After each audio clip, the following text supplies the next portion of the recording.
mimi bado na mpango mwingine. Tarehe 8 nitafanya tukio hili.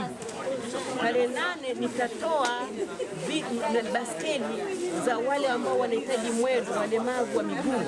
Nitatoa baskeli 25 zenye thamani ya milioni 8. Nataka kuwasaidia watoto 12 ambao wanatambaa kwenye ardhi, hawana baskeli, waweze kutembea, lakini na watu wazima 13 ambao wanatembea kwenye ardhi, nao pia mwezi huu mtukufu wa Ramadhani, mwezi huu wa mfungo wa Kwaresma, waingie kwenye mabaskeli ili nao waweze kuchangamkia fursa ambazo zimeandaliwa na Dr. Samia Suluhu Hassan za kuwakomboa makundi yote kiuchumi, ikiwepo zile 10% za kila halmashauri, lakini pia ikiwepo mifuko 74 iliyo chini ya ofisi ya rais, Watu hawa wote, makundi yote yaweze kupata. Moja kwa moja nitajikita kwa wanawake na watoto, moja kwa moja nitajikita kwa vijana, na moja kwa moja nitajikita kikamilifu kwa watu wanaoishi.